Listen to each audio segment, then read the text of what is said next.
Hey guys, what's up? It's James, it's Master Mewtwo here. I've been uploading like crazy, it's been awesome, and I love doing this stuff. Not just what I'm doing here with the Deep Thoughts set, but also doing my breed lock. Hopefully you guys are watching that as well. I'm putting in all the time I can, and I enjoy doing it regardless of whether or not I can. So with this one, I feel that okay, I did loneliness before, and loneliness ties into this next topic I'm going to bring up, and that is obligations. And obligation is something that a lot of people bind themselves to.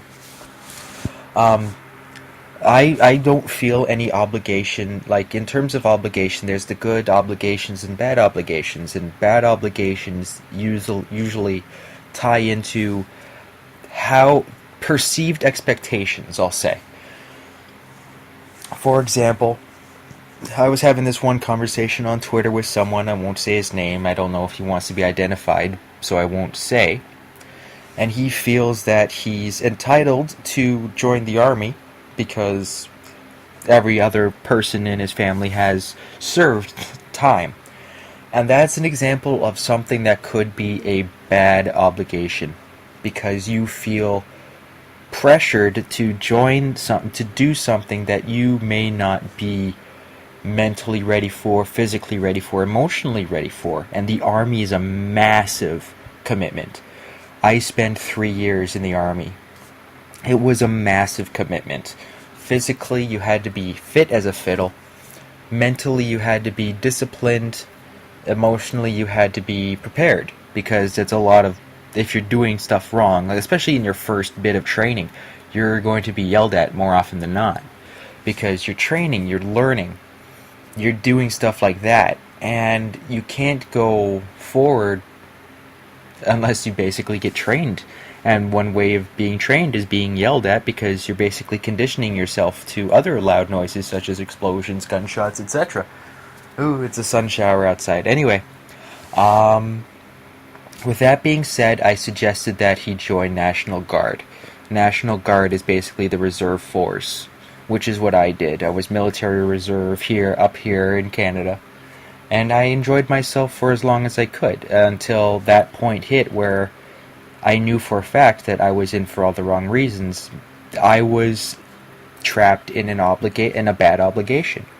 Because the person who claimed to be my mentor, he was a military chaplain, and it's just like, oh yeah, you should join the army, and it's just like, yeah, there's nothing else that's taking me job-wise. So I joined, I did my time.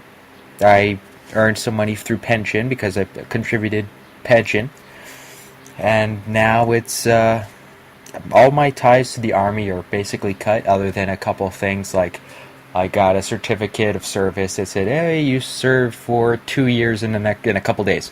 So I usually round that up to 3 years because it's like I joined about beginning of February and I got out 3 years later at the end of January. So for better or worse, it's 3 years solid. So the only thing with that, you have to be careful. This is going to be a short one. You have to be careful who you commit to, where you're putting your commitments. You have to be prepared on all fronts in order to be set. Especially if it's military, in any sense, military, musical. If you feel compelled to follow in family footsteps, you have to have the mindset to do it. There's this one line while watching Legends of Wrestling from Ted DiBiase, the $1 Million Man. He sums it up perfectly. It's just like, as long as you want to do it, you can get all the help in the world. However, you have to be committed to it. You have to be 100% committed. So that's something that DiBiase basically got brought up in because his father was his hero, and with Ted DiBiase Jr., the $1 Million Man is his hero, and just like the other son, Brett DiBiase, their dad are their hero. And they came up into the wrestling business. And you have Ted DiBiase Jr., he's doing his thing with the DiBiase Posse, which is the last thing I saw. And because I have WWE 13, that's the last thing I saw. I don't have 2K14. WrestleMania 30, I will never watch wrestling again, but I digress. With that being said, you have to know that's exactly what you want to do. If you feel compelled to do it, it's not so much you're half-assing it, because, like I said to this one person on Twitter, you can never half-ass military service. You're either using your whole ass or no ass at all, and if you're using no ass at all, you will be punished hard, and you will not enjoy your life. And with that being said, if it's something you want to do, if it's something you know you're prepared to do it. But do it for yourself. Don't do it for family, don't do it for friends, don't do it for anyone except number one. That's you. Because you are the person who sets the benchmark for your life. No one can hold a candle to your life, and you have to be prepared to accept that, and you have to be prepared to live that out. And I'm sitting here, and there is no obligation I'm holding, other than obligation to being a friend to those who need a friend, and living my life the way I feel it is most capable. Unfortunately, that is the most capable is literally hiding from people because of my hang-ups and because of what's going on in my head, but that's another thing altogether. With obligation, you have to be careful. If you're promoted, then your obligations at work, which are good obligations, they go up. You have more expectations on you because you're going higher and higher in seniority and authority.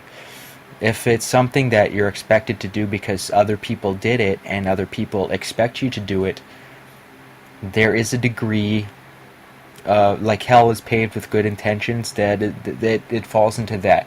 There is a degree to basically punishing yourself if you try to do something you're not capable of doing, that you're not prepared to do, that you don't feel ready enough to perform in. And the only thing you can really do is live your life, do your best, move on from there. You cannot force yourself to basically punish yourself that way, by following with an obligation that you're not prepared to follow up with. Live your life. It's your life. You're meant to live it. Don't live your parents' dreams. Live your own. And that's all I have to say. I'd like to thank you all for listening.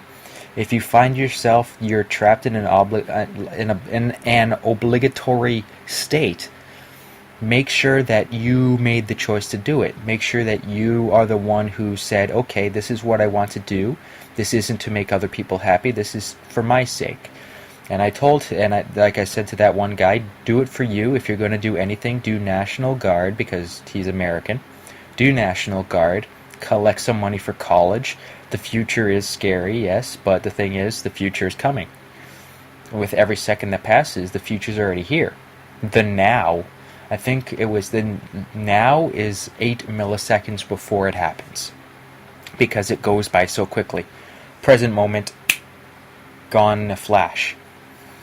So with that being said, I'd like to thank you all for listening. This is James, this is Master Mewtwo. I hope you all can learn to live your life in a successful way, that you have no regrets.